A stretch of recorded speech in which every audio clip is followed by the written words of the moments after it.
Thank you everyone for attending and welcome. This is a special webinar on disaster safety training. It's sponsored by both the Louisiana Local Technical Assistance Program, the Louisiana LTAP, and also the Louisiana chapter of APWA, which is the American Public Works Association.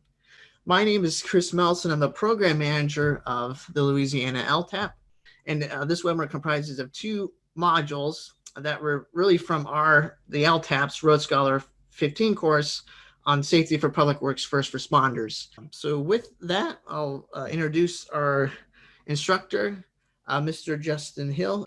Justin is a hazardous hazmat officer with the Baton Rouge Fire Department. You can see he has the uniform on and he's working in his office today.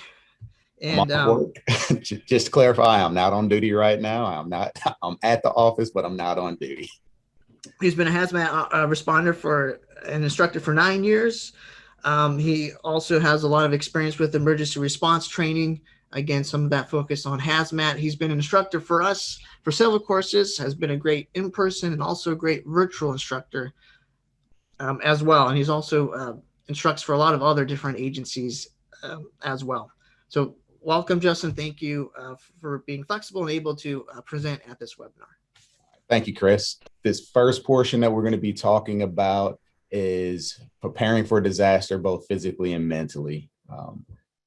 There's going to be preparations that you're going to need to make to help us make it through these things. And to begin with, it starts with yourself. When we talk about those physical preparation, when we start talking about ourselves, or just maintaining a healthy lifestyle is one that's big for me.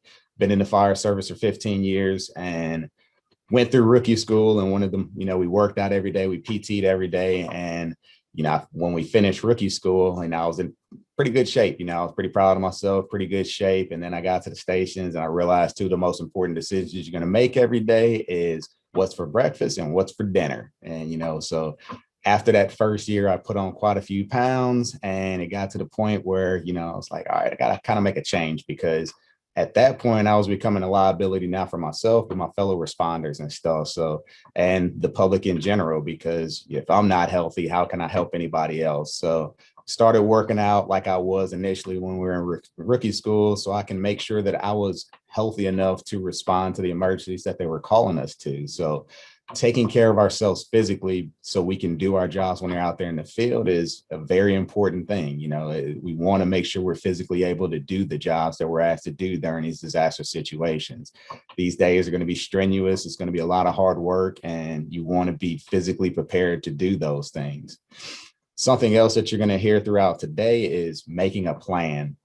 You're just going to continue to hear that. We can't get anything accomplished without making a plan, especially in these chaotic situations. That's how we get through them. It's kind of having a general idea of what we're going to do to get to the end of this thing. There's chaos, there's a lot of destruction, there's things that need to be done. You're being pulled in every different direction. And if we don't have a plan spelled out, we don't have a way of gauging of how we're doing. We don't have any guidance of where we're going to go, as far as what we're trying to accomplish. And plans are just very important to do. And we're not just talking about plans for at work. We want to make sure that we have a plan for when we leave home, because a lot of us are going to be tasked with leaving our families and things like that at home. So we kind of got a plan for being away from there. So home life is taken care of, as well as my work life. So those plans are very important. Next thing up there is going to be creating a list. List kind of goes hand in hand with the plan. We want to make sure that we have a list of things that we need to accomplish, list of supplies and stuff, like, list of supplies that we may need, communication lists, medication lists, things like that. These are lists that we're going to get together to kind of help us through these things. And then obviously getting supplies together. So think about the supplies that you're going to need for yourself when you're out there in the field working, and then think about the supplies that you're going to need at the home while you're away. It's, we go through these disaster situations, and we find ourselves out in the field, and a lot of the times stores and stuff aren't open because, there's no power, or, there's no access. They've been damaged and things like that. And you find yourself out in the field working. It's like, all right, well, I need this or I need that. And normal days we could go back to, the shop and pick up the things that we need, or our supplies department and pick up the things that we need. Well, you're out in the field and you don't have that option. So having those things together, those little kits together, help us out when we're out there in the field and we can't get those supplies that we need. And kind of going hand in hand with getting those supplies is testing them, testing our equipment and making sure they're going to work for us. So I'm going to tell a couple of stories throughout today, and, they kind of involve a friend of mine named Jay, because Jay is kind of a nightmare. I'm pretty sure all of us have a friend like Jay, but he's kind of a little walking nightmare. He's a good guy, do anything for you, but he's just that person that's just he's that guy. So we do this camping trip every year where we go out to the woods, and it's a canoeing trip. So we'll canoe for a day, set up shop in the woods, and then we'll canoe the rest of the way the next day. So it's an overnight canoeing trip out in the middle of nowhere. So you got to bring all your supplies with you. And me being the, first responder that I am, I'm like, hey, I'm gonna bring this first aid kit with us in case somebody gets hurt out there. And, we'll have some way to stitch somebody up. Well, Jay, we're canoeing first night. We set up camp in the middle of the woods. We're sitting around the campfire, talking and drinking Cool Pops. And I look over and Jay has this, little buck knife that he's playing with. And I'm like, all right, I see where this is going. So after a little while, I look over there, Jay's bleeding now. It's like, oh crap, Jay's bleeding. So we go over there and start fixing him up. And I pull out my little first aid kit that I decided to bring with us. And I look at the kit and it's like, oh man, this thing is disgusting. I hadn't checked the kit in years. And it's like, I don't feel comfortable using anything in here on my friend because I haven't checked my supplies that I got together. So if we're going to be getting supplies together, we want to make sure that they're going to be useful for us in the time that we need. Think about yourself. Would you go on a road trip without having a spare tire in your vehicle? Have you checked your spare tire? Make sure there's air in it. Does your vehicle even have a spare tire? A lot of new vehicles don't come with spare tires. You're going to open it up. It's going to be a little flat kit that's pretty much a can of Fix-A-Flat. So you don't want to find yourself in a situation out there like, hey, now I got a flat and I got to get it fixed. And you open up the trunk and don't even have anything in there to fix it. So if we're going to get supplies together, make sure that they're going to work for us during the emergency and make sure that they're ready to go. Think about the last time you grabbed your flashlight and went to use it when the power's out and, oh crap, the batteries are dead. It does us no good if, we're going to depend on this equipment in an emergency situation, but it's not ready to go for us. So, getting those supplies together, making sure that they're going to work in those situations and is very important. Kind of plans, back to plans. Plans are a way of developing, habits for us because we're creatures of habit and we're going to fall back in an emergency situation. We're going to go back to what our habit is. They gave this example I'm going to give you a couple examples to kind of drill home these points. After 9/11, they talked to this lady that was in one of the towers that had collapsed, and they kind of asked her, hey, what'd you do when the towers, when the planes hit the tower? And she was one of these type of people that like to go to work. She rode her bike to work. She changed out of her biking gear, get into her office gear, and then, go through the day. At the end of the day, she reversed that and changed back into her biking clothes and go home. They asked her, hey, what'd you do when the planes hit the tower? She said, well, I closed out my emails. I went and got my, clothes, got my bike, and I left work. And it's like, all right, planes just hit the towers. It's kind of an emergency situation. Why would you take time to do that? Well, it's because that's the way she left the office. That's, the emergency happens, stressful situation. You're going to do what you're in the habit of doing. And if you shut down, that's what you're going to do to leave. So it's kind of, we're creatures of habit. Another example of that is in the late 70s, early 80s, there was a bank robbery out in California. A couple bad guys robbed a bank. Some law enforcement officers responded to this call. And back in those days, they used revolvers as their service weapon. So bad guys and the cops get into a shootout. Unfortunately, law enforcement officers lost their lives. And during the investigation, they found shell casings in their pocket, and they were trying to figure out, well, why was there, brass in their pocket? Well, it's because of the way that they train. When they go to the shooting range, they take their shots, dump the, brass out into their hand and put it in their pocket or put it in a bucket because they didn't want to spend all day picking up all that stuff after they were at the shooting range. Because of that incident, it changed the way law enforcement officers train throughout the country. They said, you're no longer allowed to dump it in your hand and dump it in your pocket or in a bucket. You're going to dump it on the ground because you're developing in that habit of what you're going to do in a stressful situation. And that's just kind of what we do. I have a daughter. She's 22 years old, and she gets mad at me because we'll go out to eat and we'll be sitting down and I'll wait until she's, kind of into her meal. And I'm like, hey, Kennedy, how many ways can we get out of this restaurant? She's like, really, Dad, we're doing this right now?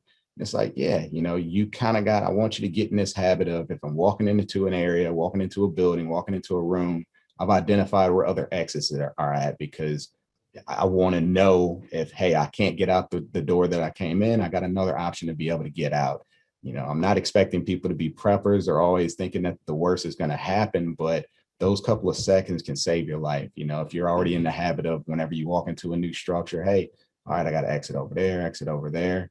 If the if the entrance that you came in is no longer an exit for you, you got other options. And that's, kind of what making a plan does, is kind of allows us to make those preparations if we can't go out the way we came in, so developing those habits.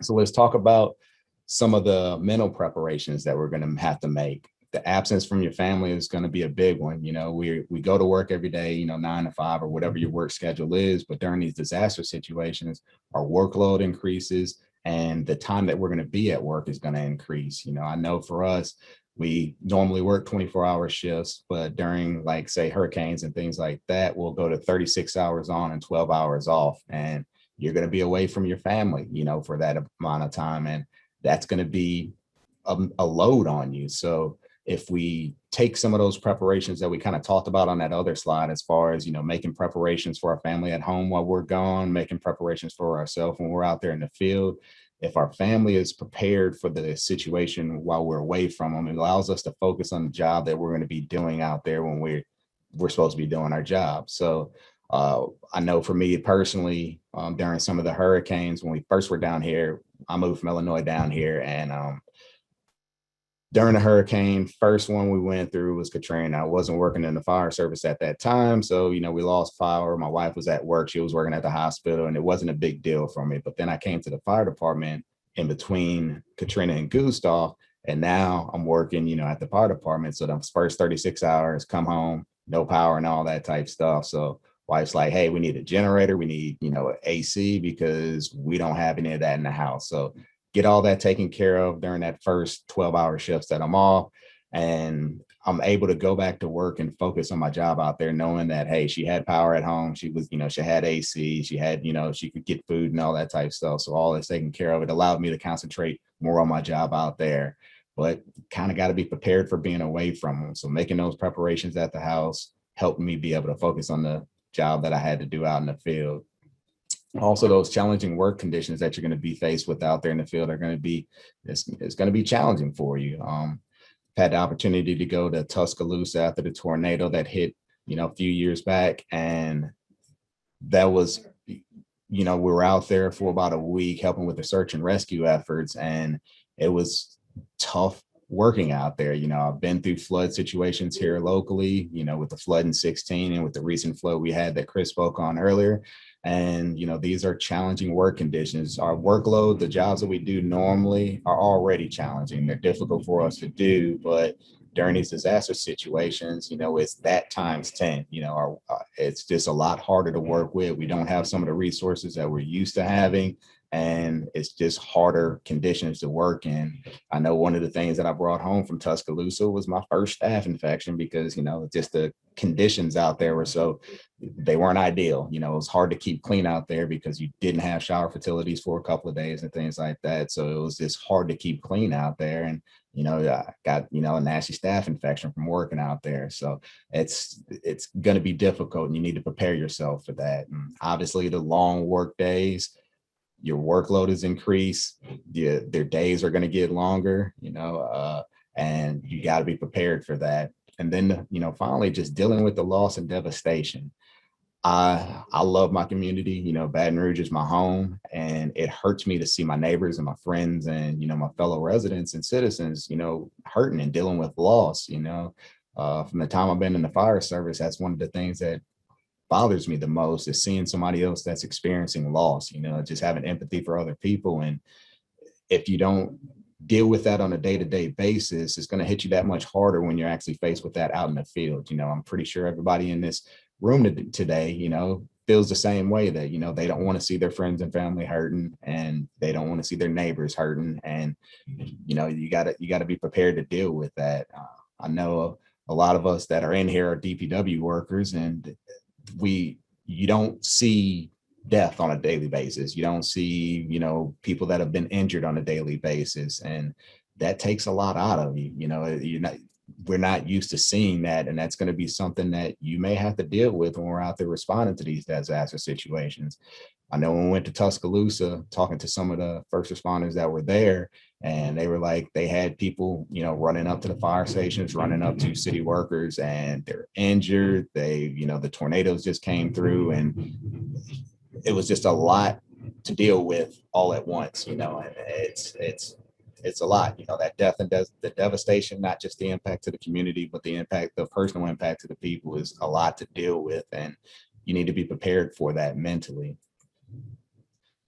So when we're preparing for these disasters, it makes the most sense to plan for what emergencies or disasters are most likely to happen.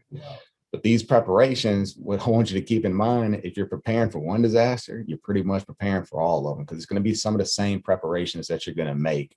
I know a couple of years back, the CDC had something on their website that people were like, really, why is the CDC promoting this? And the CDC had preparing for the zombie apocalypse up on their website, and they had a little link that you can click on. And they're like, is this really a joke, or are they really trying to tell us something? Are zombies real, or are they just, why are we wasting money on this? And what they were trying to get people to see is disaster preparedness is disaster preparedness, whether it's a zombie apocalypse, or if it's a hurricane, or if it's a flood event, if it's an earthquake, if it's, whatever the disaster may be, you're going to still make pretty much the same preparations, with maybe some minor tweaks. But preparing for a disaster is just that, preparing for a disaster. So, that's what they were trying to drill home.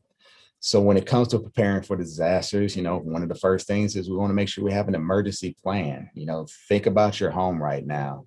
If I came to your house right now and said, hey, you got to leave, think about, where am I going to go? All right. If you had to leave your home and evacuate to go somewhere else, how many people in the audience right now have some place that they're going to go, and you can feel free to put that in the chat box right now, and we can kind of talk about it. But do you have a place that you're going to evacuate to, or your family's going to evacuate to? If we have to go to work and we're told to leave, and, you're going to work, family's going to leave, where are they going? Who are they going to stay with? I know during the 2016 flood, we really didn't think about that. We had plans for leaving for hurricanes. If a hurricane were to come, my wife had family in Arkansas, so she was like, all right, well, I'm going to take, if we got to evacuate, we can go up to Arkansas, stay with my brother. Like, all right, well, that's cool. I'd be probably at work here, she can go live there. But for the flood, really didn't think about that as, because we didn't get that heads up with the flood. That Friday it started raining. By that Friday night, the house was flooding, and we was like, all right, well, we really didn't think about where we're going to be going for this flood. So we luckily had some friends that we were able to go stay with, but that was something that we really didn't plan for. And I think that's kind of living in South Louisiana is something that we kind of take for granted, is we think that we're going to have a heads up if there's going to be a call for evacuations, because we're so used to evacuating for hurricanes. And we kind of got that, we kind of got some experience doing that, and we kind of know where we're going to go, what we're going to do if we're called to evacuate for that. But a lot of some of the disasters we may face, we may not get that heads up to say, hey, there's a storm out there in the Gulf, it's going to hit in a couple of days. And, you can kind of get ahead of it and make those plans on where you're going to go. Some of the disasters we may face may happen right now.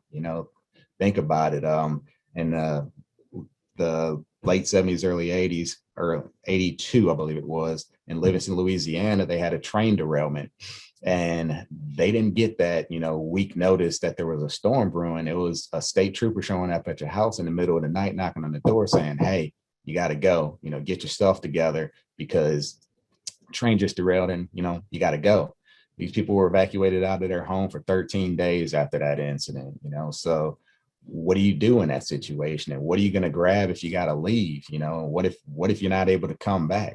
So, let's kind of talk about that. Emergency plans. Where am I going to go? What am I going to do? Who am I going to stay with?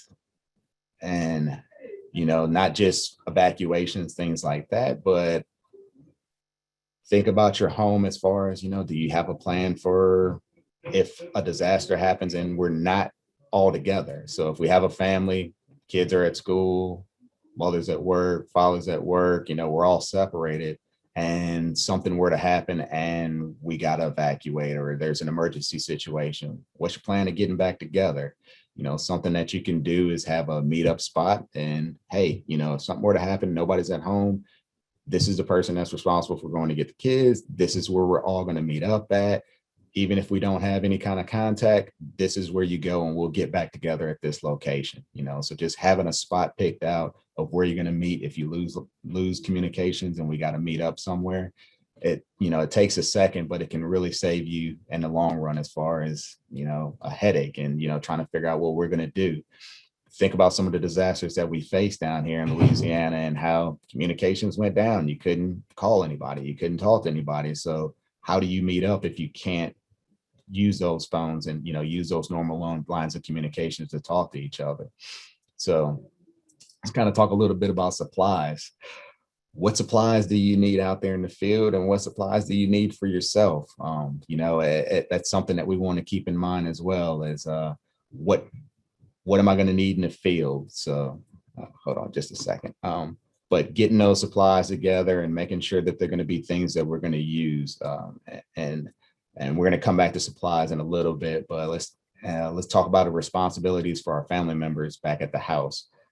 We're going through this disaster, and we sometimes try to shield our children and stuff like that from what's going on. It's like, hey, we don't want to stress them out and all that, but the children are going through it too, so even if we don't involve them with things or we don't give them information, they're a lot smarter than we think, and they're picking up on all this stuff. So it's best to include them with, some of the stuff that we're doing. I know for like myself, my youngest daughter, it's like, hey, all right, well, we're going to be leaving out. So, why don't you get together some of the stuff that you would like to take with you, take some, get together what books you want to bring, what toys you want to bring, giving her tasks, things to help her, participate and feels like she's contributing. And it gives her that sense of control over some, of some stuff. So, because these things is, one of the things that happens when we're going through these things is we kind of lose that sense of control because it's out of our control. So giving her something to do kind of lets her take that back, gives her a sense of control, and,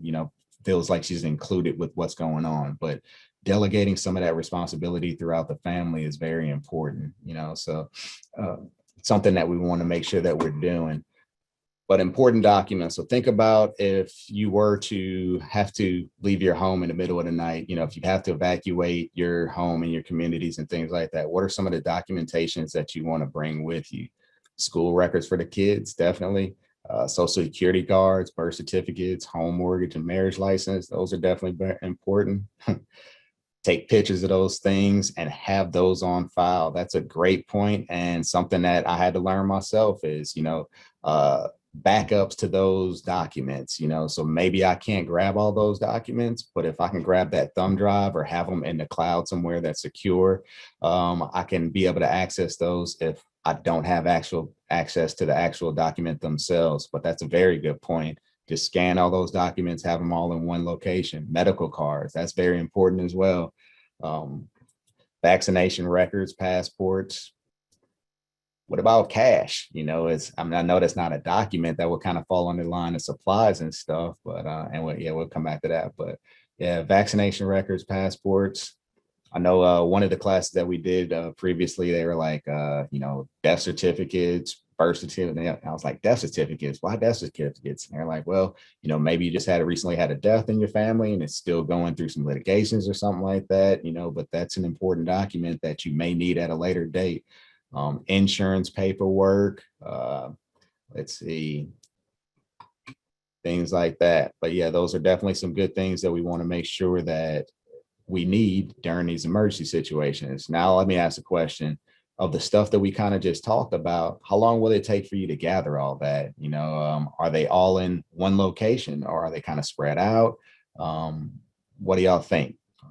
Asking y'all in the chat box. Do y'all have access to those documents right now, or is it going to take you a little while to get back? get them together, one big plastic box. Yeah. At least they're all together, and that's, but also when you have that big plastic box, what if a fire were to happen in your home and you might lose those? I know that's good that they're all in one location, but maybe think about putting it in a little fire safe, or if you can't get a fireproof safe, a huge one to keep all your documents, at least throw that a thumb drive or something with all those documents scanned and saved inside of that box. So that way, you'll be able to grab that, if you happen to have a fire or flood in your home, it'll all be, safe and stuff. But yeah, good. It's all together. I know back before I got into emergency response, a lot of those documents for me were throughout the house. It would take me a good 2 hours to find some of it if I was able to find all of it. But yeah, the older I get, the more I realize that, hey, this stuff kind of needs to be all together. So that way, if something were to happen and if I have to leave, I can run in there, grab it, and go, and I don't have to sit here and search for these documents. So what about supplies? What are some supplies that y'all think you would need at home versus out in the field? So disaster were to hit at the home, what are some supplies that you think you'd need? What do y'all think? I know for myself, I'm thinking, yeah, water, that's a good one. Need to have water for yourself and your family. Clean water, canned foods to go along with those canned foods. You want to make sure you have to have a way to open the canned foods. I know we went through Gustav and we were without power at the stations for a little while, and we're going through the cabinets, getting food together and all that. MREs, that's a good one. But we realized that we had a can opener, but it was an electric can opener. We didn't have a manual can opener, so we didn't have power. So it's like, all right, how do we get in these cans? Well, I learned you can open up a can with a knife. Good deal. Pet food, gas grills, filled propane tanks. That's very important. I don't know what a K-bar is. All right. Portable batteries, chargers, canned goods, water, sanitizing, first aid, knife. Yeah, good deal. Good deal. How about cash? Is cash something that will fall underneath that supplies that we may need?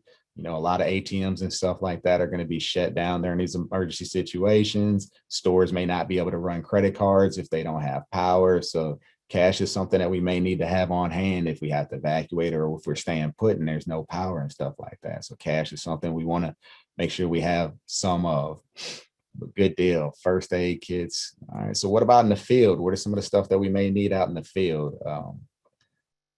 While we're out there, we're battery powered weather radio. That's a good one. So while you're out there working, what is some of the stuff that you may need extra of when you're out there in the field? I know for me, extra PPE is something that I would always like to bring with me. Socks, that was, if I'm out there wading in wet, waters and stuff like that, being able to have a change of socks and change of clothes is, kind of helps me out a good bit, gives me a little bit more energy and makes me feel a lot more comfortable when I'm out there working and stuff. But just extra tools and things like that for me out in the field, bug spray, sunblock, things to kind of help me clean up, like wet wipe, sanitation stuff, so I can keep myself clean. Water, Gatorade, things like that to keep me hydrated while I'm out there working, little snacks and stuff. Anytime we go on a deployment, yes, we have MREs and stuff available to us, but I always like to have my little snack bag in there that, in case I need to snack on something while we're out there working and stuff. So, yeah, good deal. That's some good stuff there. What about your pets? Do we need to have a plan for our pets when we're out there? When we're putting together all these emergency plans and stuff? What are we going to do with our pets if we have to evacuate, or are we going to leave them behind? That's, my thing is, if we became a pet owner, we took on that responsibility, and these pets need to be included in our disaster response as far as like evacuation. What are we going to do for them? Are they coming with us? Where are they coming? How are we going to care for them? Think about if you have to get evacuated and you have to use like a Red Cross shelter. Guess what? Well, if it's not a service animal, that animal's not coming with you. So what are you going to do with your animal? Where are you going to take it? And, I know for me, when I had dogs, they were kind of like my family. So, motels and hotels refused us during Katrina. Was that because you had pets? W. Jones, when you were during Katrina? Yeah. So they're not letting you stay there. And it's all right. So what do? It's that's why it's important to have that plan ahead of time that, hey, this is my plan of what we're going to do if we have an emergency, and this is how we're going to take care of our pets. This is where I'm going. This is a pet friendly place. Bring to an out of town vet. That's what you had to do during that emergency. So that's, having that plan in place helps us out during these emergencies. And, think about it. Some of us have exotic pets. When I think exotic pets, I'm thinking snakes and stuff like that. But we had one gentleman in a class that had a pet alligator. And I'm like, well, kind of alligators kind of take care of itself in some of these situations. So that's a pet we're just going to go ahead and just let go. But yeah, our pets need to be included in our disaster preparedness, so we need to make that plan for where's the pet going, where are we going with our pets and all that. Kind of going along with those important documents. If we do have pets, we want to make sure we have their vaccination records and stuff like that, because you may be able to find a shelter that will accept you with a pet, but they're going to need some proof of vaccinations and stuff like that if they're going to allow you in. So just be conscious of that, we got to keep ourselves up with our vaccination records and our vaccines, and we got to make sure that our pets are up to date and that we have documentation for that, because that may be the only way that we're going to be able to stay at certain place. Chipped. Yep. Get them chipped if you have that opportunity. Good deal. So, question for y'all in the audience: what emergencies have y'all experienced, and what are common threats in your areas? So let's kind of talk about that a little bit. So there are some obvious ones. If you're living down here in South Louisiana, I'm pretty sure we've all been through either hurricanes or storm situations, or flooding events. So what else? Has anybody been through anything other than that? Maybe some hazardous material situations, or maybe civil unrest. What are some of the other emergencies, situations that we could have went through down here? BP spill cleanup. That was definitely, an emergency situation down there that impacted a lot of different states. That was a pretty big one. So just common to the area down here, we got the coronavirus. I totally agree. That was definitely an emergency situation that sent us into disaster mode. Definitely. But common to our area, we have, what are some common to our area? We mentioned a couple: hurricanes, tornadoes, flooding. What are some other ones? What about ice storms? Is that something that's not common, but when it does happen down here, it definitely sends us in disaster mode, right? Anything else? What about hazardous material incidents? Just because of where we live at, we have a lot of opportunity for us to be dealing with hazardous material events, so that's something that we kind of got to keep in mind. We spoke on the train derailment in 1982, 83, around in that area, but we've had incidents on the interstate where they had to control, vent, and burn the truck on the interstate, many hydrocarbon cleanups. Yeah, good deal. Yeah. So those are some of the emergencies that we can have here, and these are some of the things that we've had some people in the audience respond to. Good deal. So let's kind of go back to those plans and talk about what we can do to get ourselves prepared. In the chat box, they're going to drop a link to some of these documents that we're going to be talking about. One of them that we have up here is this family communication plan. It's a very useful resource because you can put a lot of important information on there that we can use during an emergency situation. And one of the things that it has on there is a slot for phone numbers and out of town contacts, things like that, because we have a lot of devices and things like that to make our lives easier right now, but it's also kind of makes us lose some of the skills that we used to have. I know back when I was growing up, I remembered everybody's phone number. If you ask me for a friend's number, I can just rattle it off the top of my head. Right now, probably only remember one number. And so if something were to happen to my phone, if I lost charge or if my phone got damaged or something like that, I can't reach out to anybody because I don't have any phone numbers memorized. So this little document here, this family communication plan, you kind of write down work information, out of town contacts, school information, neighborhood meeting places, regional meeting places, all this type of stuff and it has a list on the back where you can add other phone numbers and important information like medical information and things like that. But it's a great thing to just take some time and fill out so you can have all that information in one place. solar charger for your phone. That's definitely, very useful.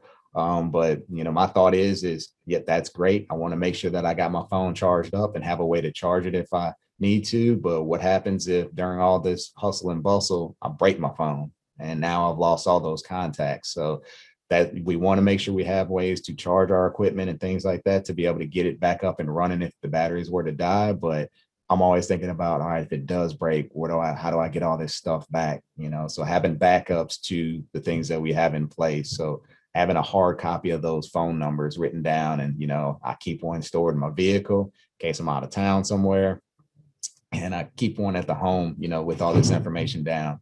Out of town contacts, how many people in this chat group right now have somebody that if we had to leave right now, we're going to stay with them out of town? Like, hey, got to evacuate. We're going to a family member's house out of town. Anybody in the chat box have that situation already spelled out? They know who they're going to stay with or anything?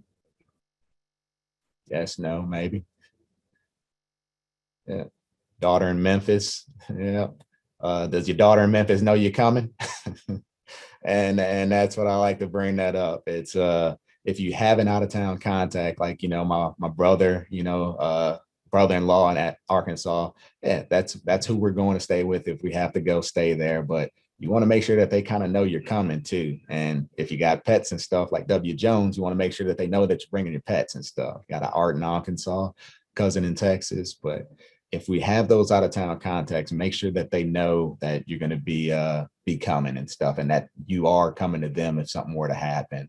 Another thing is that neighborhood meeting place, I think, is a very important one. If something were to happen in the house, if we have children and things like that, one thing that I kind of want to impress on y'all is make a plan on how to get out of the house, in case of a fire, in case of another emergency in the home. Practice that plan, make sure it's going to work, and then have that neighborhood meeting place established. Like, hey, if something were to happen, we all got to leave this home. This is where we're meeting up at in the neighborhood. And then have one in the area. It's like, hey, something happens, we're all separated from each other.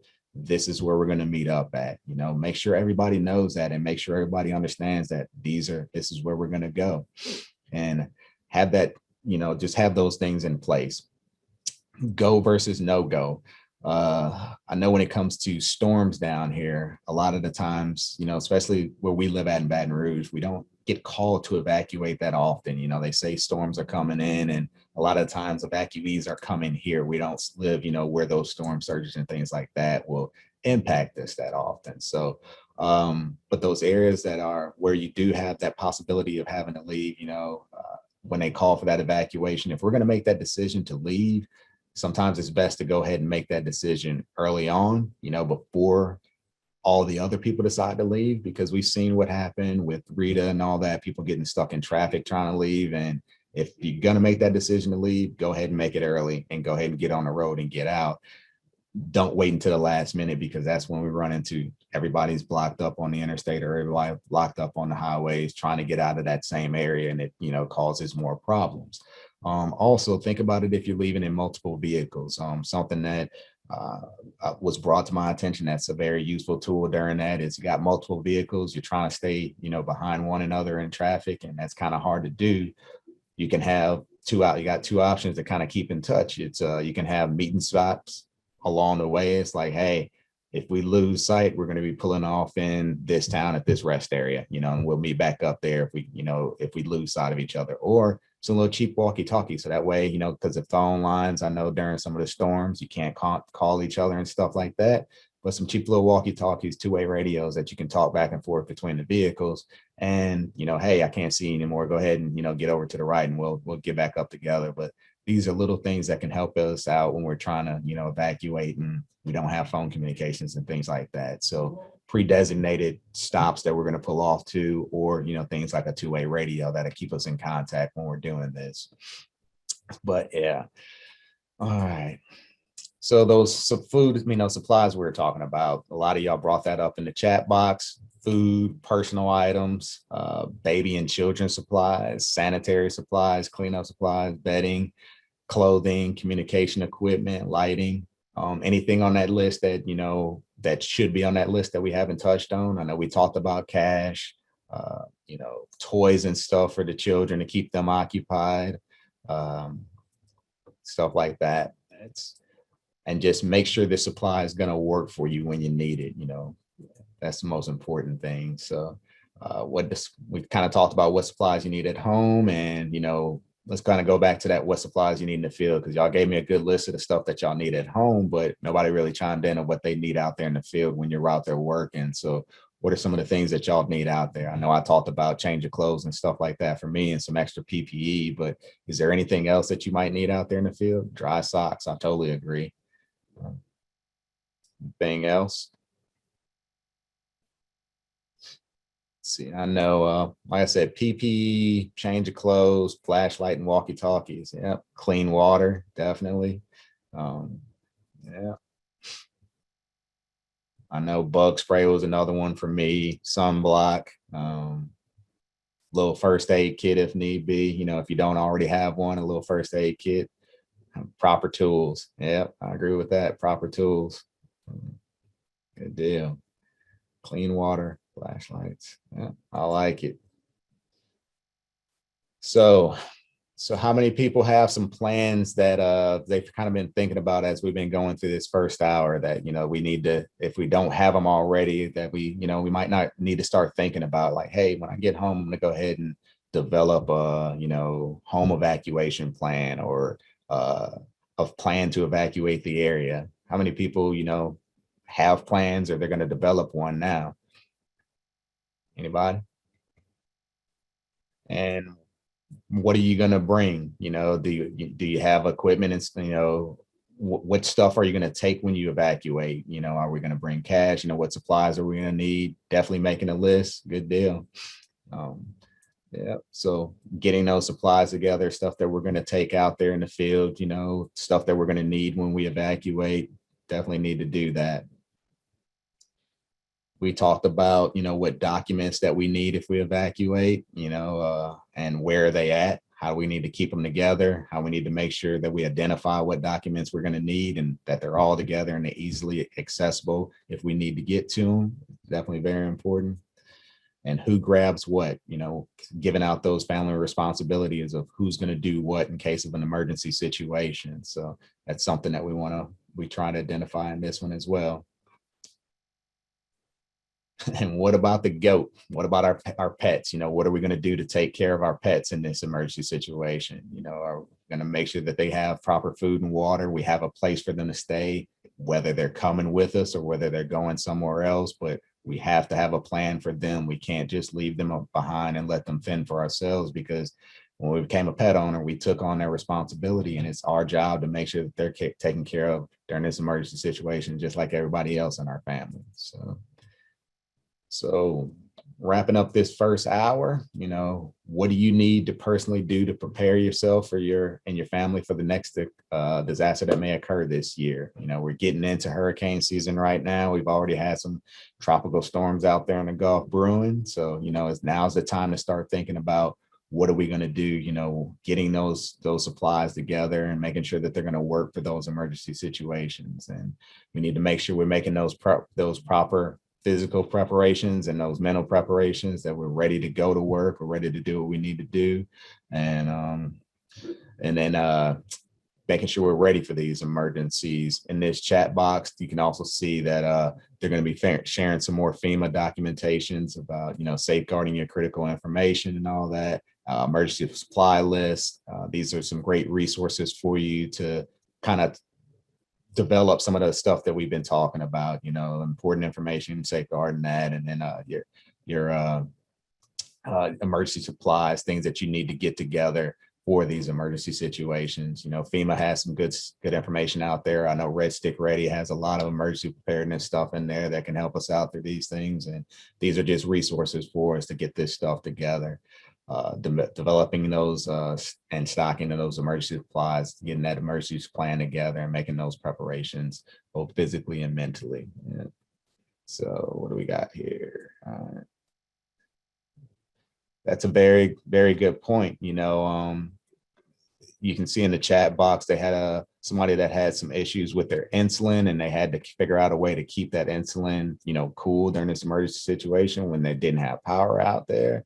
And or a whole other issues when they ran out. Yeah, definitely. If you have, issues like you're a smoker and stuff like that, you have no way of getting that, and that can be an issue for you when you're out there working. But yep, the temperature, you got to keep some of that medication that we have to take at certain temperatures, and you're out there working in the field and you don't have access to refrigeration or, or a way to keep this stuff cool. So that's something that we need to identify now and figure out what we're going to do in those cases, and to make sure we don't have those issues during the emergency. But a lot of this stuff in emergency response is lessons learned in the past. This is like, all right, we went through this, and just like he's talking about, and we kind of learned from that incident, and we're going to go forward and take those lessons learned and make sure that we don't have those same issues again. Just kind of, that's, we can't anticipate everything, but if we do come across issues, we need to, use them as lessons learned. But good deal. The key is to streamline your list down. I definitely agree. You want to make sure that you streamline your list. You don't want to overdo it, but you want to make sure you have those essentials, that, the things that are going to get you through. Definitely agree. So module 2 is going to be, your roles during these public works disasters. And as we go through this, if there's something that kind of jogs your, thoughts about some of the stuff that we covered earlier, just throw it up in the chat box and we'll continue discussing it. But right now we're going to be talking about some of the things that you're going to be doing during these disaster response, and, some of the things that we want to keep in mind while we're out there doing these things. So first thing we need to talk about is, what's your goal that of disaster management? What is our objective while we're out there? One of the first things we're trying to do is to reduce or avoid the human, physical, and economic loss suffered by individuals, by society, and the country at large. We need to reduce that personal suffering, speed the recovery, and we also are going to be assisting, refugees or displaced people, and our fourth objective is to provide protection to victims or persons whose lives and properties are threatened. And that's kind of what we're out there to do in a nutshell, and we're going to kind of dive into how we do all that. So before we get started with that, I want to ask a question using that chat box. Kind of tell me what your job is day to day. I know earlier you kind of gave me an idea of what some of your overall jobs were, but, kind of give me a little idea of what you do day to day. What are your work tasks?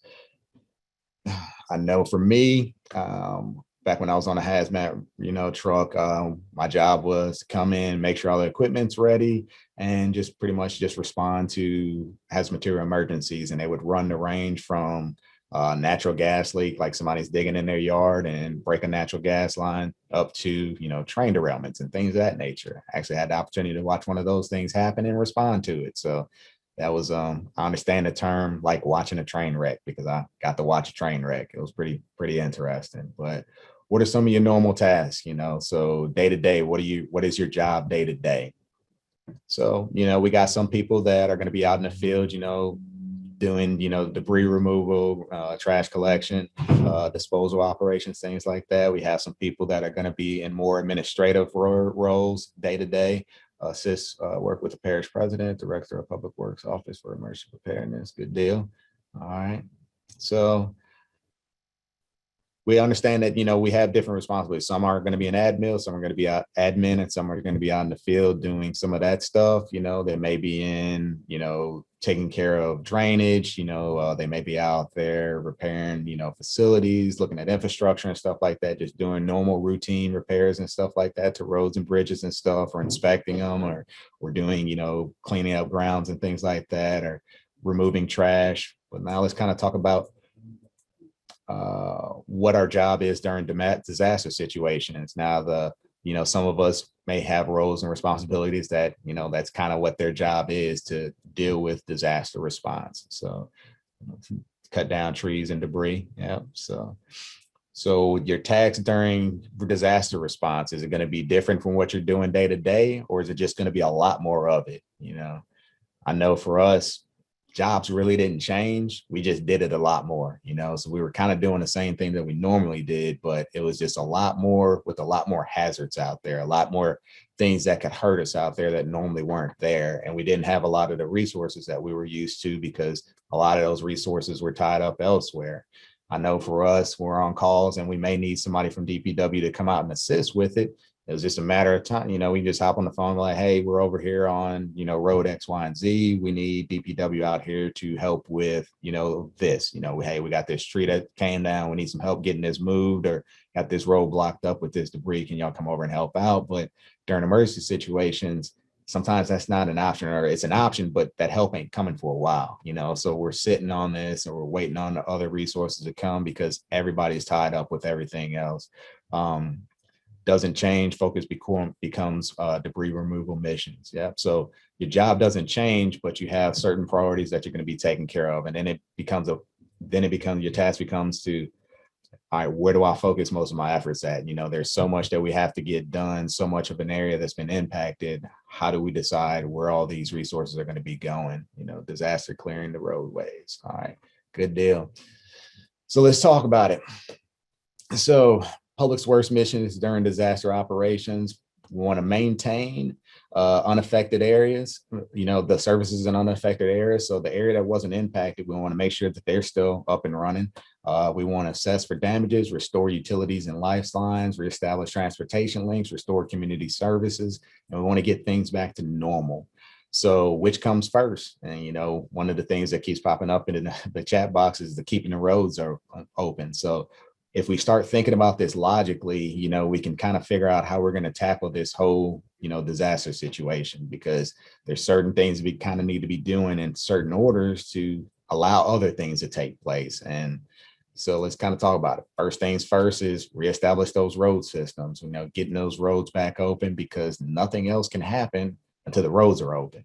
I've had the opportunity to sit in the ELC and, see those operations from that side, as well as out in the field working. And that's going to be the ongoing challenges, getting the roads open and prioritizing which roads need to be open first. Where do we need to start opening these roads at? Where do we need to send these resources first? But yeah, definitely roads need to be open, bridges, traffic control, and signage. So how do you decide which roads open up first, or, where do we send these resources?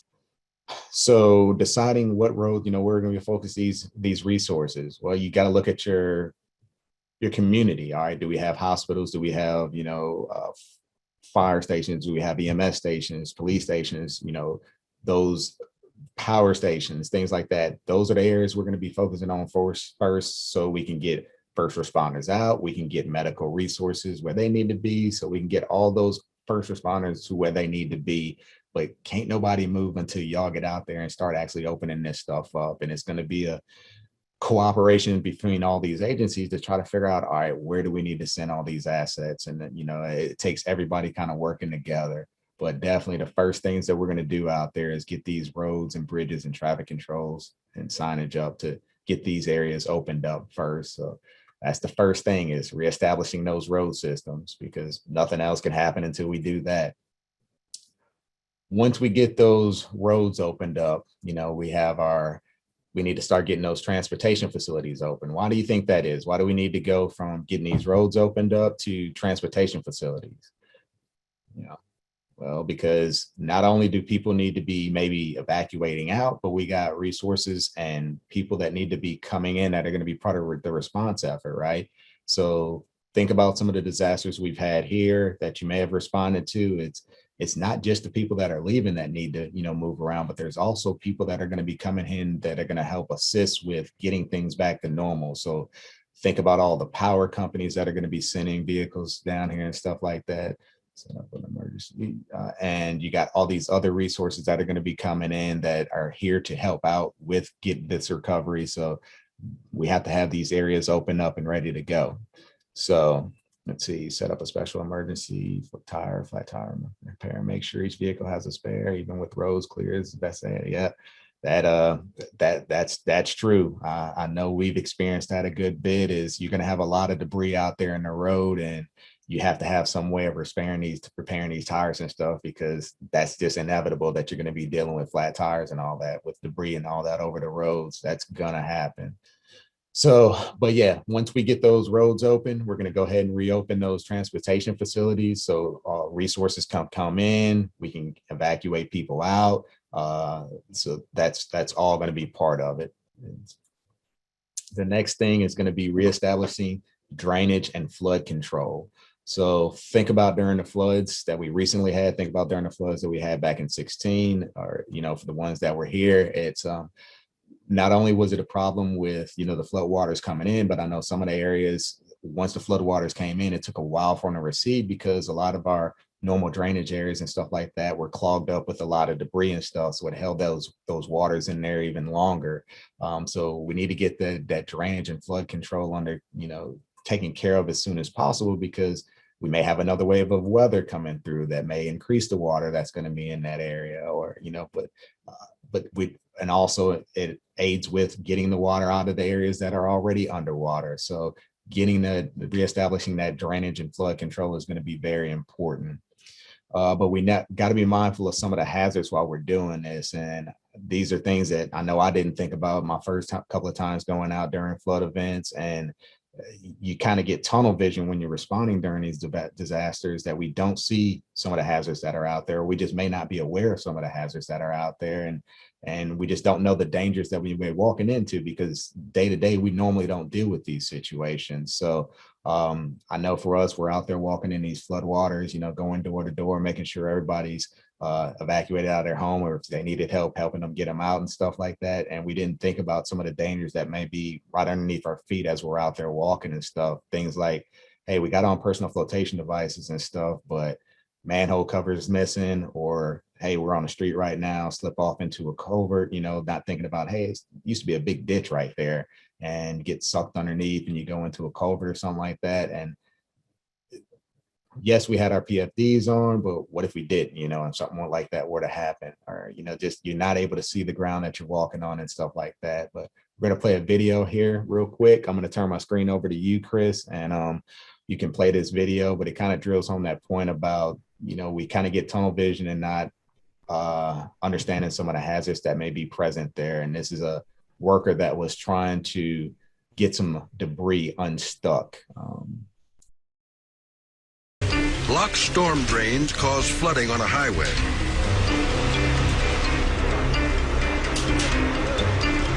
David Winter, a rookie utility worker, is sent into the murky water to try and clear the debris.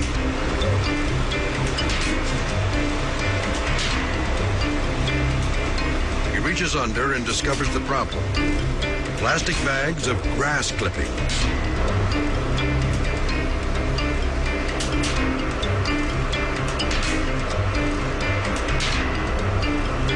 Just one more and the drain will be unclogged. David grabs the last bag. But it's like pulling the stopper from a sink.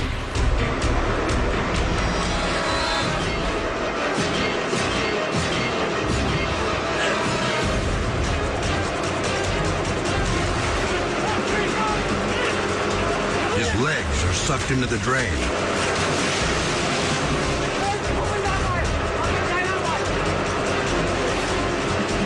Four crewmen fight to pull his head above water. But they're no match against the savage current.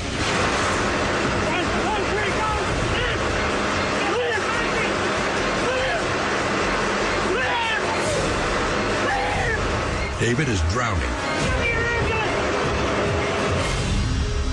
Steve Waterworth jumps in to help. My initial reaction was, we've got to get his head above the water so we could breathe. It was just like trying to remove a plug from a bathtub, but in a larger scale.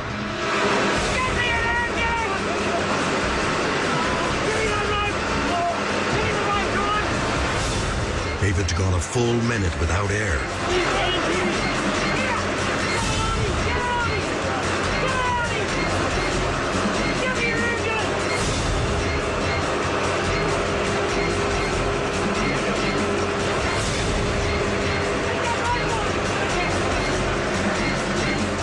Fire crews try tying a rope around his waist to pull him out. He was panicking a fair bit. We couldn't really see him clearly because of the water being fairly dirty.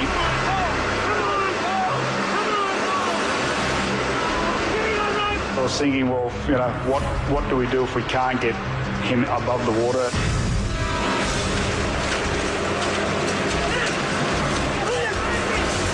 With a mighty tug, the team manages to get David's face above water.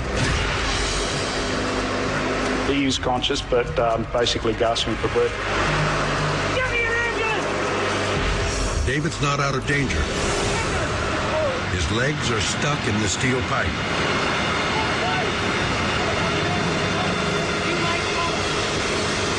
The men hold on as fire trucks pump out the water.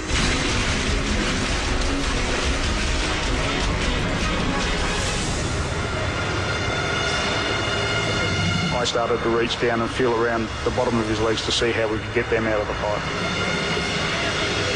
They were wedged in there quite strongly.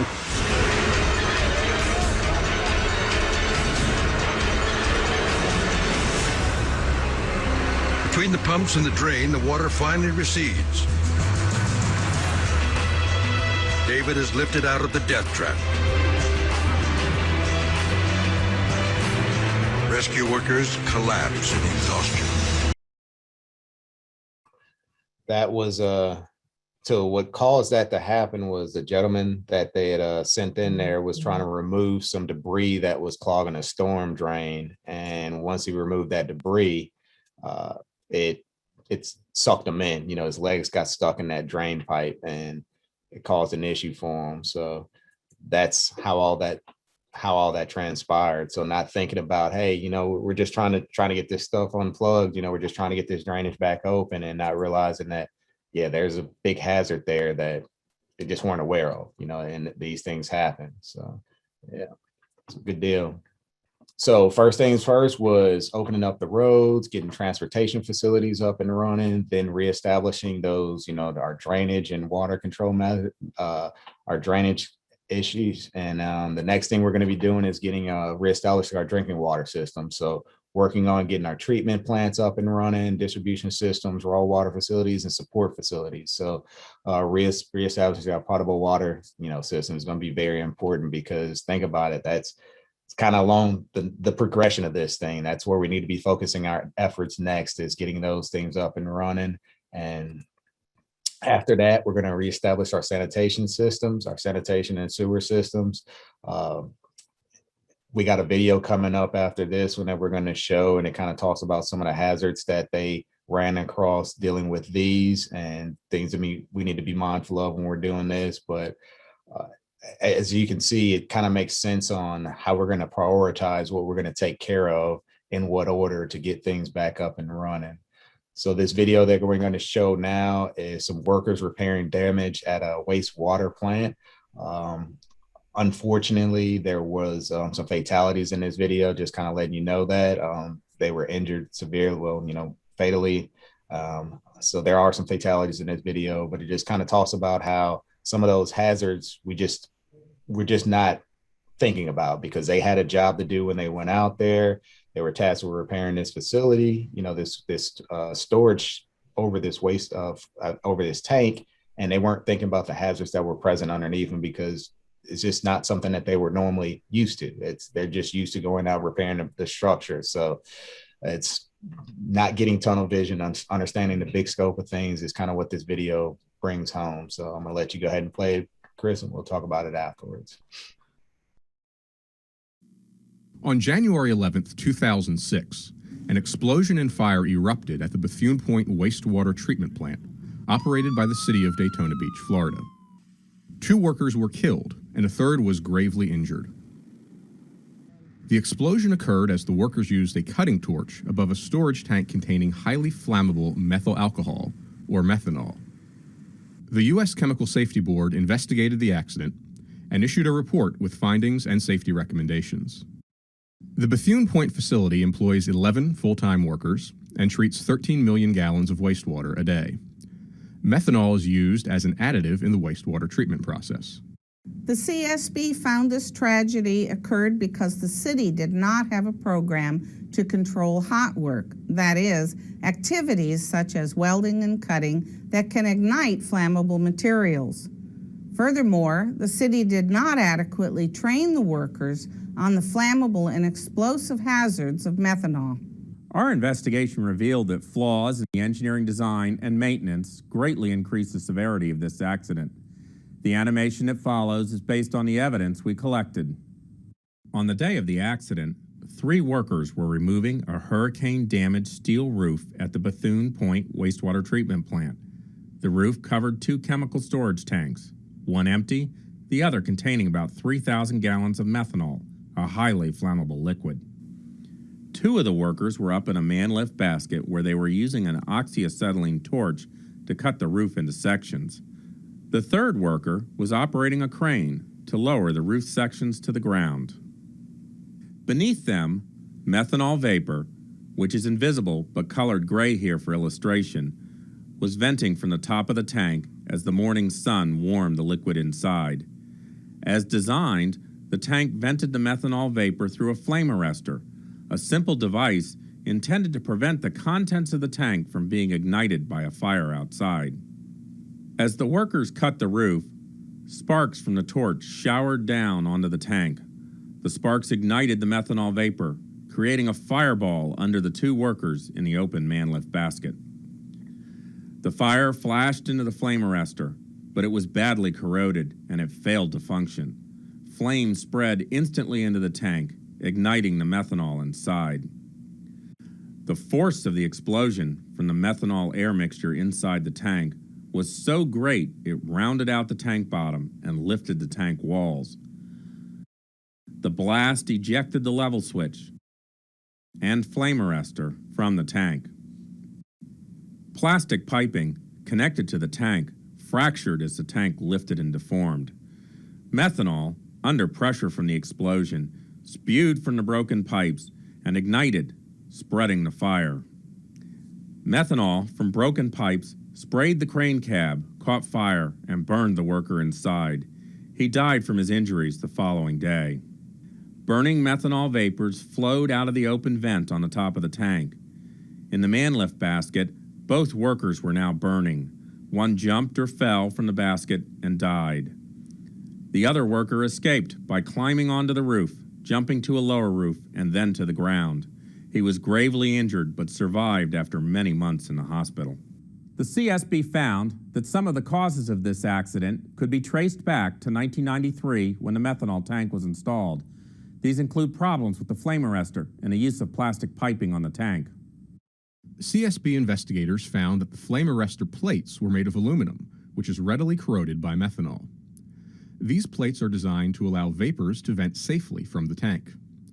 In case of fire outside the tank, the plates cool and extinguish flames and prevent them from igniting the flammable methanol inside.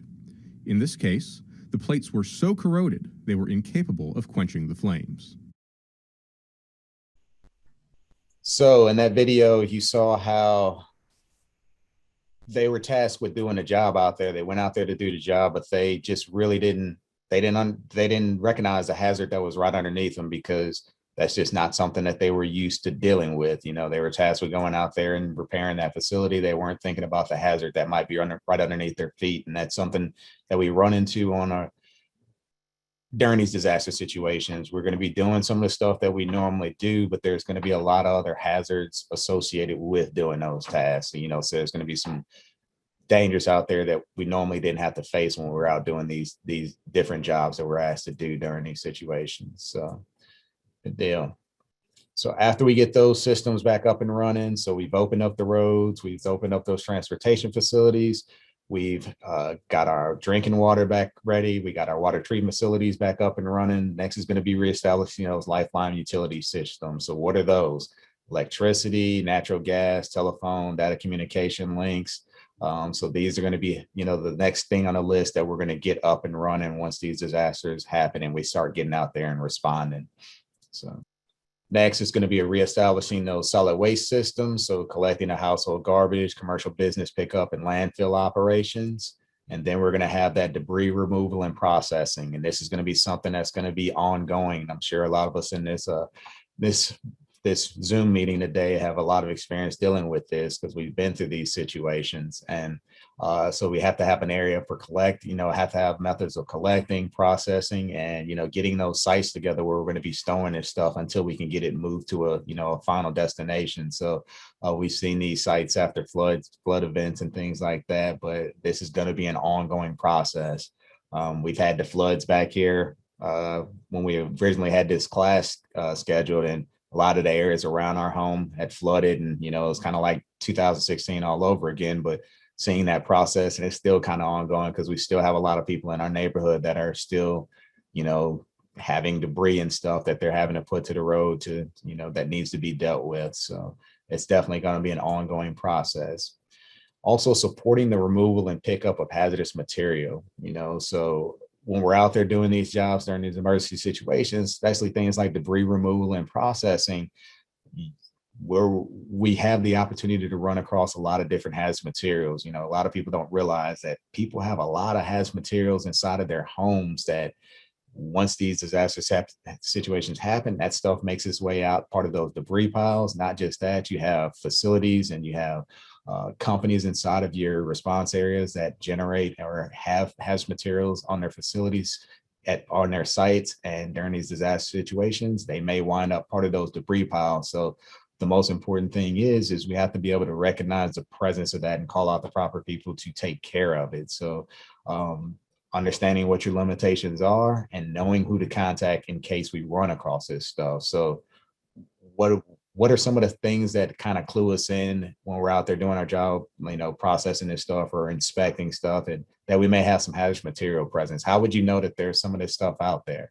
What are some things that'll let you know that, hey, that I might need to call somebody else out here? This is not good. What are you thinking? I know dead animals around debris piles, dead grass. If you see a lot of dead vegetation, you hear stuff hissing, leaking, things like that. These may be, signs that, hey, there's something there that we need to be mindful of. So you're going to have, we have a lot of pipelines and stuff that run through our response areas. We have a lot of facilities. If you get out there and you smell something, might be, that might be a clue that, hey, we need to back up and get some people out there to, deal with this type stuff. This is outside of our scope. We need to get somebody out here with some meters that can detect for this stuff.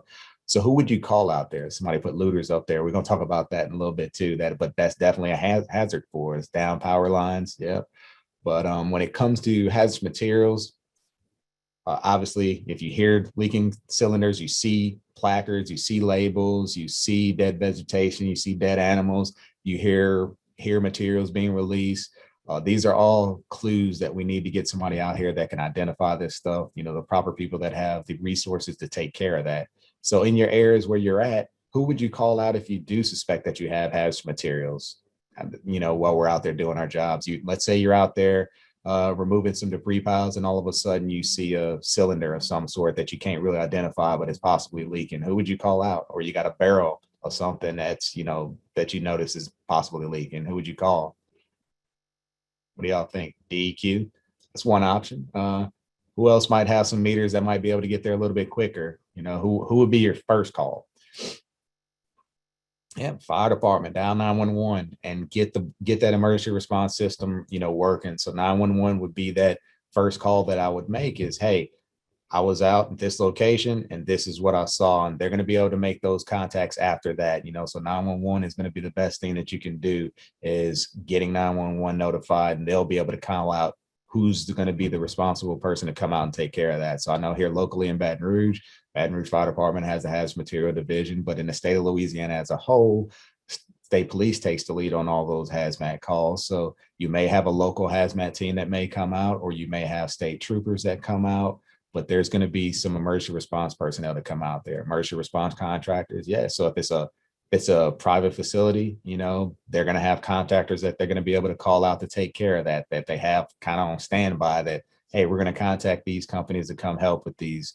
But making that notification to the 911 center be my first stop. Is if I see any kind of possible hazard material, call 911 and get the proper people out there to take care of the problem. So identify your communications, notify your communications personnel to get in touch with 911 center to get the proper people out there to take care of it. So we had some chime in that they had some hazard material experiences. Anybody else have any experiences dealing with any hazmat calls during their jobs? I know for myself, obviously I was a hazmat responder, so I'm not going to go into too many details about that, but obviously I've had enough chances to respond to hazmat emergencies.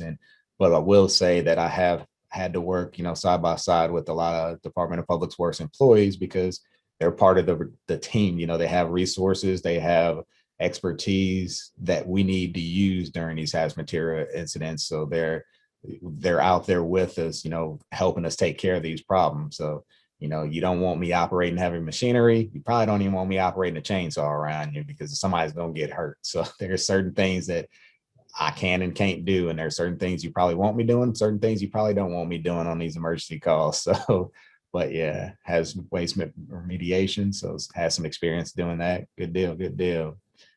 All right. So once we got into this point, we got some engineering, construction, and project management to other support other agencies. So part of this recovery efforts, Department of Public Work personnel has some skill sets and some expertise that help other teams that are going to be coming down here to help us get back to normal. So they have, engineers that are going to be out there helping, construction and project management support to other, parts of the recovery team. So you have a lot of expertise and stuff that other agencies are going to be able to lean upon when we're trying to get things back to normal. And, damage assessment, that's another big one that public works staffs are, qualified to do. They can provide damage assessment team members. They can provide building and construction inspectors. They're a good source for these teams. But yeah, that's something else that you're going to be out there doing after these disaster situations have came through. One of the big things that we want to make sure is getting reimbursed, for the disaster recovery works. And it's kind of all, there's certain things that we got to do during this disaster situation to make sure that we get reimbursed. They got some resources that was just put in the chat box that's up on the screen right now that kind of spells out some things that we can do to make sure that we're reimbursed for all of this. But it's one of the biggest things that I've seen is we got to make sure our paperwork's in order. We got to make sure that we're documenting everything. And it's got to be done in a timely manner, and it's got to be done correctly. That's the only way we're going to get reimbursed. If we don't do these things, it's going to, although those costs that we incurred during this response are going to fall back on our agencies and our local areas. And, when we had federal dollars out there, that probably could have covered all that cost. So that's something that we want to make sure we go through and we understand.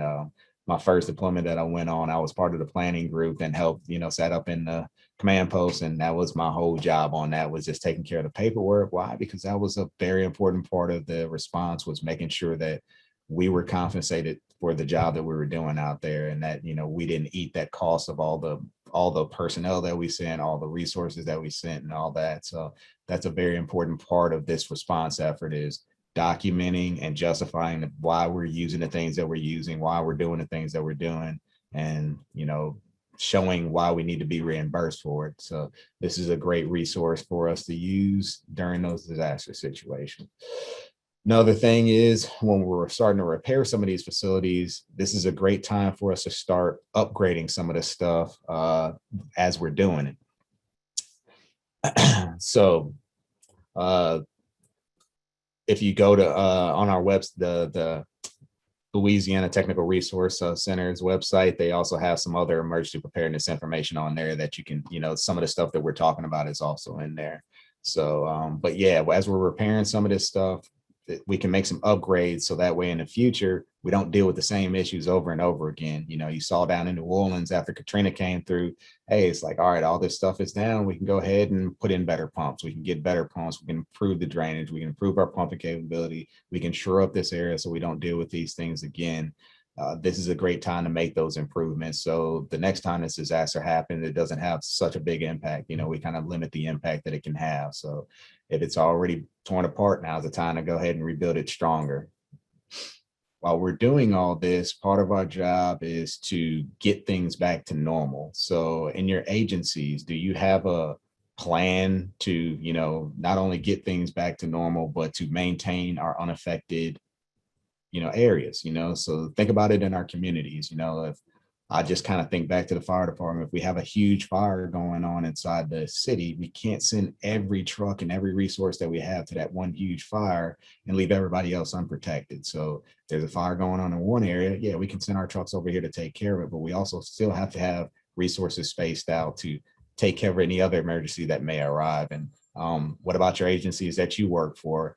We kind of got to have a work schedule and a way to spread out our resources to where we can maintain the services that haven't been impacted while we're taking care of this emergency situation, because you may have parts of your communities that was impacted and parts that were not. So we want to make sure that we're taking care of both of those needs at the same time. So do your agencies have something like that? You're more than welcome to share that in the chat box, and we can kind of discuss that a little bit. But if your agency doesn't have a plan for that, and this might be the time that we need to start thinking about that. It's like, hey, if we do have something that were to happen, how are we going to spread out our resources and make sure that those unaffected areas aren't, impacted, and, that we take care of the problem at the same time. So now's the time to think about that. So let's talk about the incident command system. There's some elements in this that we're going to be talking about. And, as we're talking about this, we're probably already doing the same things, even though we're not thinking about what we're calling it. It's just a way of managing large scale and small scale incidents effectively and efficiently and safely. In the late 70s, early 80s, they did some research into, these wildfires out in California, because that's kind of where the system was developed out of the wildfires in California. And they started looking into times where people were hurt, resources were lost, people were killed during these huge fire responses. And through their investigation, they realized it wasn't because the people weren't trained properly, it's because the incident wasn't managed properly. So the people had the proper training, it's just the incident as a whole wasn't managed properly. So they developed fire scope, and over the years it developed into the incident command system that we use today. And there's certain elements in there, and that we're going to be discussing, but it's a logical way to manage resources and people safely, effectively, and efficiently. So we're going to kind of talk about some of the components of it. First thing is, it's going to have an incident commander, somebody that's overall in charge of all the operations that's going on. Nothing can get done if nobody's taking the lead on this thing. And it's not just for managing the incident, but it also comes down to liability as well. Somebody at the end has to be liable for the decisions that are made there. So that incident commander is going to be the one that's overall responsible for all the decisions that are made on that scene. And then there's some sections underneath that incident commander that may or may not be filled. It's all based on the needs of the incident. So operations section is going to be where pretty much all the work gets done. Operations is going to be where all your rescue personnel are. That's where all your Department of Public Works people are going to be. That's where all the workers out in the field are going to be under, is that operations section. That's where all the work gets done. And in my personal opinion, every other part of this command system is there to support operations. That's everybody else's job, is to make sure operations has everything they need to get the job done. And large house in North Carolina, New Orleans was allowed to burn because no resources available to fight the fire. That's a good point. There was during Katrina, there's just weren't any resources there to be able to take care of the fire. I know during the flood in 16, we had areas where, we got called out to a fire. It was a storage facility, but it was on the other side of the railroad tracks. And on the other side of the railroad tracks was all flooded, and the building was burning back in there. And it's like, all right, well, that building's just going to have to burn because we can't get back there to it. So, you can only do so much, but yeah, if there's no resources available, you just can't do anything. I know Detroit used to deal with that a good bit back in the day, because I won't get off into that, but they were running low on resources and stuff. So some house fires, they just had to let burn because they just didn't have the resources to fight them. But yeah. So let's get to talking about the incident command system. It was developed in the 70s after a series of catastrophic fires in California, so a lot of damage, a lot of resources lost, people died, and they did studies to figure out what the problem was. And like I said, it wasn't because the people weren't trained, it was just because the incidents weren't managed properly. So that's where all this kind of developed out of. if the incident isn't managed properly, that's when most of the problems arise. If you have an incident that doesn't go well, it's generally because it wasn't managed properly, and it just, as a responder, you can get on scene and see, hey, is this going to be a good response, or is this going to be a bad response within that first few minutes? And it's probably because it's how it's being managed. That's where it comes down to. So the incident command system, it's going to be activated anytime that there's, this incident command system is going to occur. An incident is activated when an incident occurs where either human lives or natural phenomena activate the system, and it's used to prevent or minimize loss of life and damage to property and environment. It's a standard way that we respond to these things. It gives us certain, positions that may or may not be filled. It's all depending on how big or small the incident is. That's one of the things that I like about the system, is it expands and shrinks all based on the needs of the incident. If we don't need to fill a position, you don't fill a position. If you need if you need a position filled, you fill that position. But it can grow and shrink all based on the needs of the incident. And it's for any incident. You can use this from a natural disaster to, I got a dignitary coming in town, say the president is going to be coming in for an event. Same system is going to be put in place. You have a sporting event that's going to be taking place in your area where it's going to draw a lot of people in. Same system can be put in place, and it's able to adapt to what any size event or any type of event as well. And it isn't stopped by jurisdictional boundaries. So even if this thing is going to be spreading out into other areas, other states, things like that, it can expand and contract all based on that.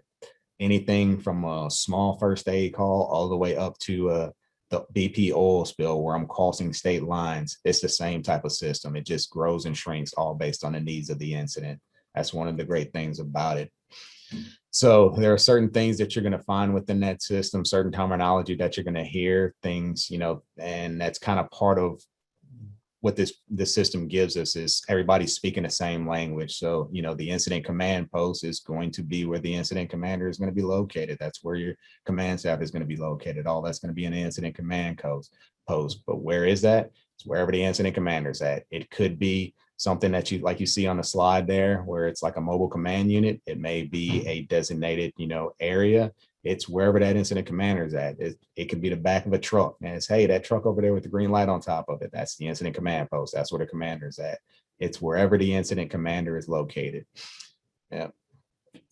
So some of the things that this system does, it gives us flexibility. It grows and shrinks based on the needs of the situation, and the flexibility allows it to be cost efficient. So we're not duplicating resources. We're not wasting resources. If we don't need to use something, we don't use something. If we do need it, we call in for it. But kind of back to what we were talking about a minute ago, when we're talking about being able to be reimbursed for these responses, this system really helps you out with that, because it kind of spells out, hey, if you're not using this resource, we need to go ahead and get rid of this resource because it won't be covered. The cost won't be covered. Usually serves at the incident commander in Baton Rouge. It depends on the type of incident. It's whatever agency has the authority. The agency has jurisdiction in that area. So let's say if it's a small hazmat call, then the Baton Rouge Fire Department Hazmat Division will take the lead. But if it grows into a larger hazmat call, state police is going to take a lead. If it's a fire emergency, the fire department is going to take the lead. If it's a medical emergency, an EMS personnel is going to take the lead on that incident. As the incident grows, let's say it's a national disaster, it may be, somebody from state police, it may be somebody from some other agency, but it kind of all depends on what the incident is, and depends on what the incident is, to answer your question, who usually serves as the incident commander in Baton Rouge. So it depends on what the incident is. Now, if it's something like a natural disaster, it may be, that USAR, incident commander is going to be incident commander of that team. So it's so for the hurricanes, if we get dispatched to a hurricane and we have our urban search and rescue teams out there, the incident commander on that is going to be the incident commander of the urban search and rescue team. And it's usually somebody from our fire department that's going to be heading that up. So yeah, it's a good deal. Like during the flood events, we have a task force together, and it's going to be the incident commander of that task force, which is generally somebody that's from the fire department that's heading up that task force as well. So, but yeah, hopefully that answers your question.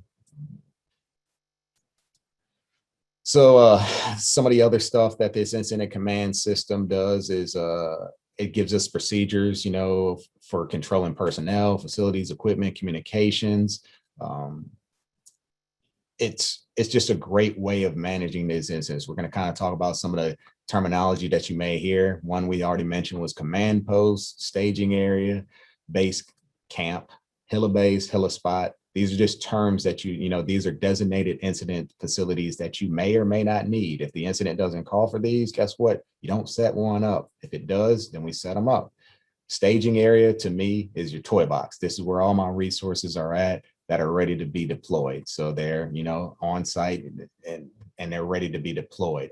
Now, these aren't resources that are out in the field. This is just where all my toys are at that I can go out and use if I need. And there may be different staging areas throughout your community, but before the incident happens, we need to start thinking about that. We've all seen all the electrical trucks and stuff coming in when there's an emergency, if we got a storm coming in. So they'll be staged throughout the community. We see all the other resources that may be coming in to help out that may stage throughout the community. So it's easy to do, establishing those areas when we got a heads up that a storm may be coming in, but we had the train derailment that I watched, and it's like, all right, we got to start thinking about this right now because I didn't know where the train derailment was going to happen. Now it happened. And now I got to think about all the resources that are coming to help and where we're going to put them, because I can't just have them all here on top of me. Got to have them kind of spread out so we can get them in and out in a, efficient manner. So identifying that may be ahead of time and it may be at the moment, but it's something that we need to think about. But the staging area is going to be our toy box. Bases for resources that are not ready to be deployed. So just where they're at, where they're going to be at when they're not ready to be deployed. They're on site, but they're not ready to be deployed.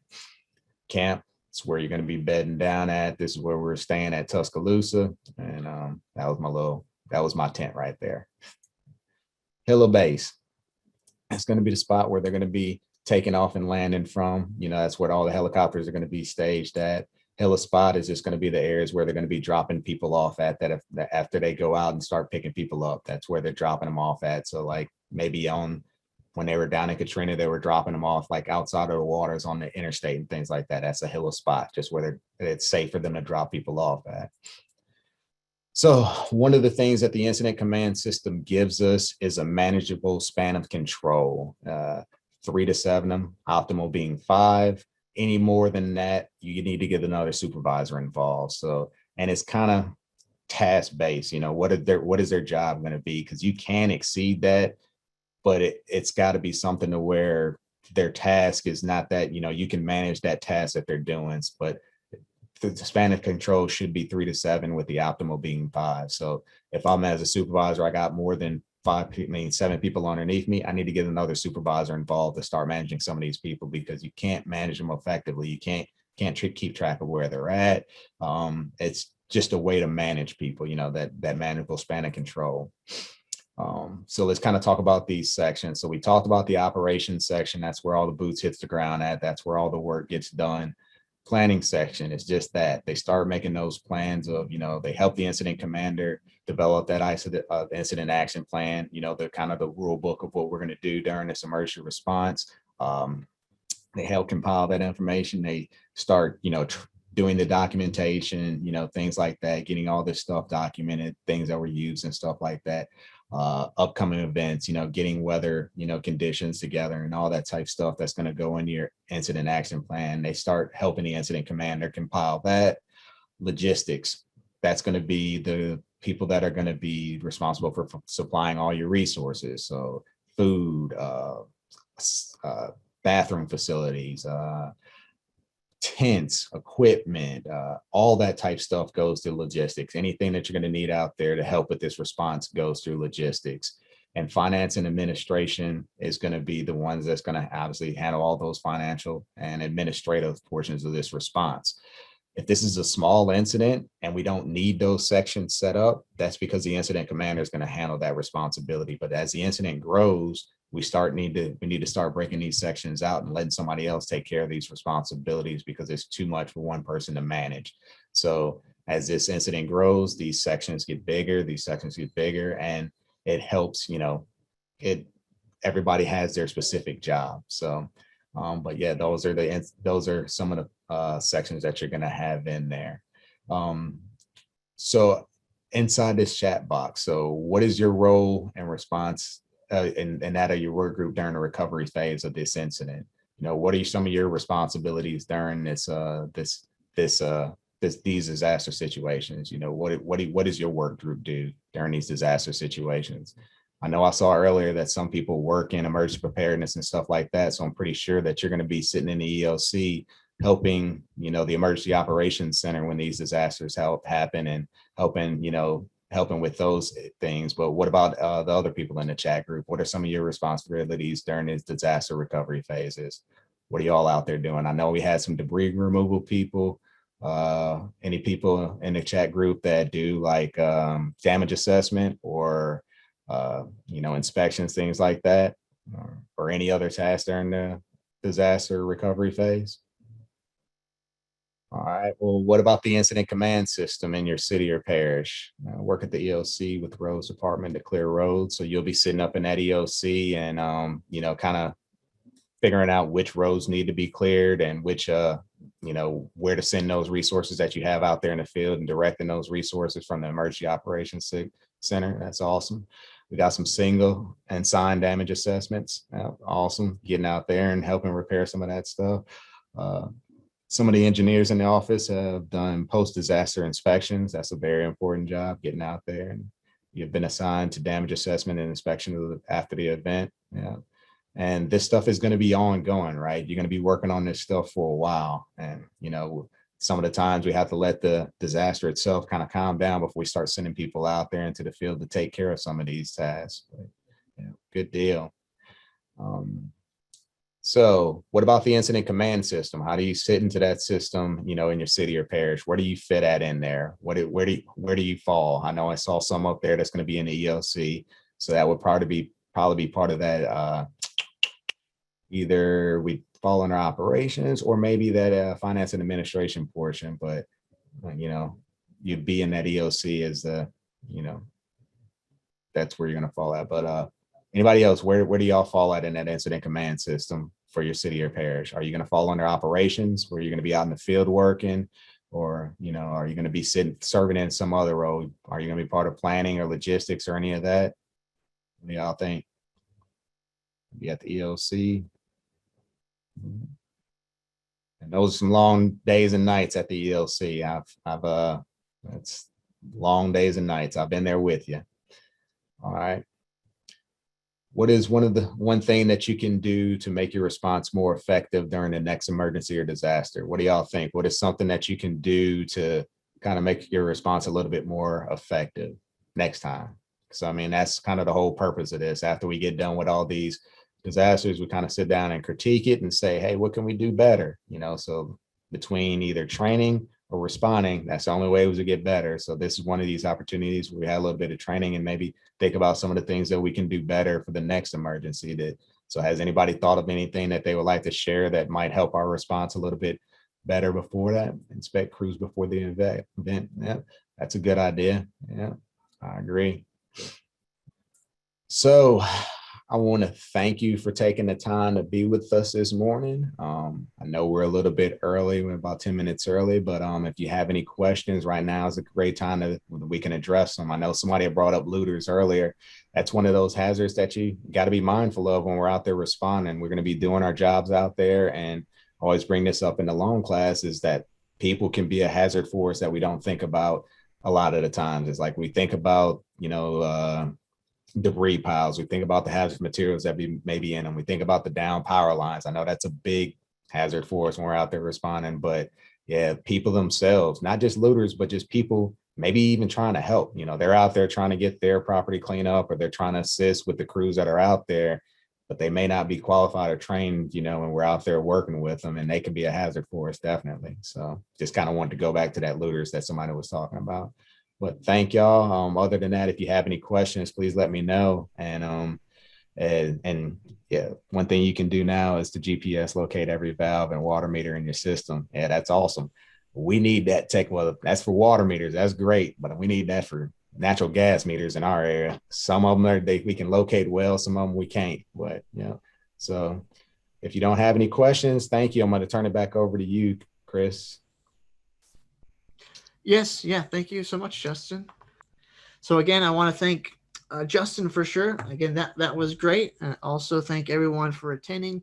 Again, this was an LTAP and also the local chapter of APWA training. So I did put earlier a link to their website. Again, they also do great work. And again, they have a focus on education. So with that, I will just leave up my information here for the next 2 or 3 minutes. But this does conclude the webinar. Again, thank you all attending. And again, a special thank you to all the public works folks. We definitely appreciate all the services that you do.